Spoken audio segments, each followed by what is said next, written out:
আরও একটা মে মাস, বাংলার আকাশে ফের দুর্যোগের ঘনঘটা। ধেয়ে আসছে আরও একটি ঘূর্ণিঝড় আয়লা আমফানের পর এবার রেমাল। আবহাওয়া দপ্তর সূত্রে খবর, বঙ্গোপসাগরে তৈরি হওয়া নিম্নচাপ এই মুহূর্তে গভীর নিম্নচাপে পরিণত হয়েছে। আবহাওয়াবিদদের অনুমান অনুযায়ী সঠিক পথে এগোচ্ছে ঘূর্ণিঝড় রেমাল এবং আজ শনিবার তা অতি গভীর নিম্নচাপ থেকে শক্তিশালী ঘূর্ণিঝড়ে রূপ নেবে রেমাল। সম্ভাবনাটা হচ্ছে যে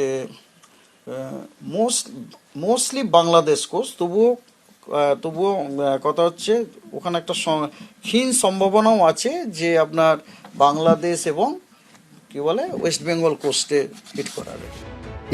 এরপর ঘূর্ণিঝড় রেমাল ধীরে ধীরে উত্তর দিকে এগোবে এবং রবিবার তথা 26শে মে মধ্যরাত্রে আছড়ে পড়বে দক্ষিণ 24 পরগনা উপকূলে। ঘূর্ণিঝড়ের গতিবেগ থাকবে তখন ঘন্টায় 120 থেকে 140 কিলোমিটার। এবার ঘূর্ণিঝড়ের নাম দিয়েছিল রোমান দেশ রেমাল নামে, কারণ রেমাল শব্দের অর্থ বালি। যেহেতু সরাসরি ল্যান্ডফল করবে আমাদের জেলায়, যার ফলে ভারী থেকে অতি ভারী বৃষ্টির সতর্ক সংকেত, বিশেষ করে দক্ষিণ 24 পরগনা এবং পূর্ব মেদিনীপুরে কমলা সতর্কতা জারি করল মৌসুম ভবন।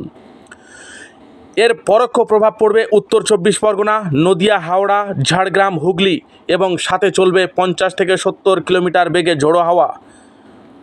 মঙ্গলবার এই ঘূর্ণিঝড়ের প্রভাব কাটিয়ে রাজ্য আবার স্বাভাবিক দিকে ফিরবে।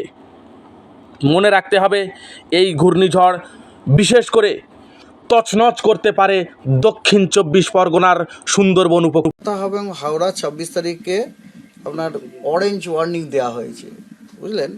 এবং সেদিনে আপনার থান্ডারস্টর্ম উইথ লাইটনিং এবং gusty wind 70 to 80 kilometre per hour গতিবেগে সতর্কবার্তা দেওয়া হয়েছে। এবং ওই দিনে কিন্তু কলকাতায় হেভি টু ভেরি হেভি রেনের সম্ভাবনা আছে। 2009 সালের 25শে মে এ রাজ্যে ছোবল মারে আয়লা। 2019-এর 3রা এবং 4 মে উড়িষ্যা এবং পশ্চিমবঙ্গে আঘাত হানে ঘূর্ণিঝড় ফণী। 2020-এর 20 মে বাংলায় আঘাত হানে আমফান। 2021 সালের 26শে মে ঘূর্ণিঝড় ইয়াসের প্রথম ঝাপটা বয়ে যায় দক্ষিণবঙ্গ তথা বাংলার উপর দিয়ে। আবারও 2024-এ নতুন ঘূর্ণিঝড়।